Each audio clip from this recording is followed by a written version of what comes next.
अस्सलामुअलैकुम वरहमतुल्लाहि वबरकातुहू। नाज़रीन, उम्मीद करता हूँ आप सब खैरियत आफियत के साथ होंगे। आइए इंशाअल्लाह ज़वजल आज की इस वीडियो में उर्दू का पार्ट नंबर 68 इंशाअल्लाह ज़वजल पढ़ेंगे। चूँकि 67 से इसका ताल्लुक है, इससे पहले का जो पार्ट था उसमें जो खत है उसको मतलब कि आधा पढ़ा गया था, चूँकि बहुत बड़ी लंबी वीडियो हो जाती, इस वजह से उसको उसमें शामिल नहीं किया गया।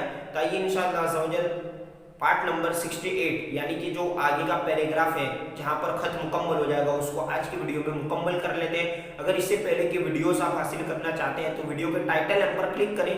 नीचे डिस्क्रिप्शन बॉक्स में आपको तमाम वीडियोस की जो प्ले लिस्ट है 10-10 पार्ट्स की वो लिंक आपको मिल जाएगी। आइए चलते हैं किताब की तरफ।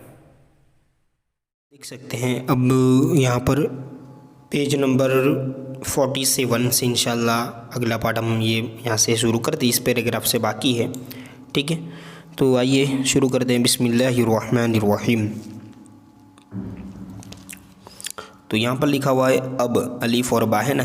अब मैं चाहता हूँ कि तुम्हारे लिखे, लाम काफ और लिखे हुए गलत अल्फाज की इस्लाह, है ना, सौद है ये। ठीक है, थोड़ा ब्लर हो चुका है किताब पीडीएफ में। इस्लाह कर दूँ या गुन्ना आएगा, कर दूँ। आपने देखा होगा कि पहले अगला जो पार्ट है इससे पहले का उसमें गलती की थी खत लिखने में उनके बेटे ने, तो वो इस्लाह कर रहे हैं। लिहाजा गौर से पढ़ लो, अपनी गलतियों को पहचानो। ठीक है, पे हा पह चे अलिफ चा नो।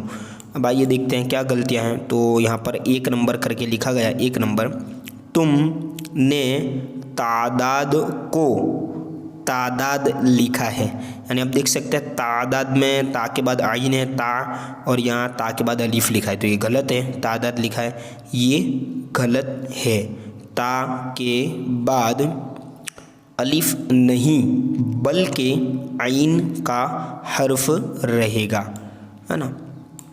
आइए आगे भी देख लेते हैं। जो दूसरी गलती है वो ये रही। अब देख सकते हैं दूसरी गलती यहाँ से है कि तरीका यानी तो रो या कौफ, तरीका का लफ्ज़ ता से नहीं बल्कि तो से लिखा जाएगा। तुमने अपने खत में इस लफ्ज़ को ता से लिखा है, यानी यहाँ पर तरीका ता से लिखा है, तो ये गलत है। भाई आगे तीसरी गलती को भी देख लेते हैं। ठीक है, कि जिस बर्तन, बे रो तेनुन, बर्तन में पान डली कत्था, है ना, और चूना रखा जाता है उसे पानदान कहते हैं।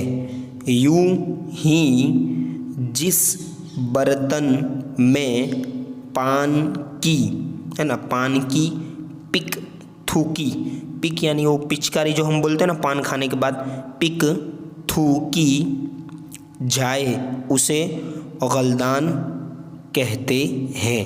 तुमने उस लफ्ज़ को गईन से, यानी पार्ट नंबर 66 को आपने अगर देखा हो तो आप उसमें बखूबी अंदाज़ा लगा सकेंगे कि उसमें गलदान को गईन से लिखा गया है। वहाँ पे उसकी मतलब कि मैंने निशानदेही नहीं की। अब यहाँ पर ज़रूरी है इस सबक के साथ साथ इस लफ्ज़ को गईन से, गलदान गईन से लिखा है, ये गलत है, यानी सही ये है। ठीक है, लास्ट गलती, तुमने माफ़ की जगह माफ़ लिखा है, यानी यहाँ मीम के बाद आइन है और यहाँ पर इन्होंने मीम के बाद अलीफ लिखा है, लिख दिया है, ये गलत है। मीम और अलीफ के बीच में आइन होना चाहिए। ठीक है, अब देखिए लास्ट में, खत के लास्ट में इस तरह लिखा जाता है, दुआ गो। अब देख सकते हैं ये दाल आइन दुआ गो, और नीचे ये जमाल अहमद खाटपुर, यानी उनके वालिद साहब का जो नाम, बच्चे का जो नाम है वो उन्होंने लिखा है नीचे। और कहाँ से, तो शहर बम्बई। ठीक है, देख सकते हैं आप। तो इस तरह ये पार्ट नंबर हमारा जो मुकम्मल हो चुका।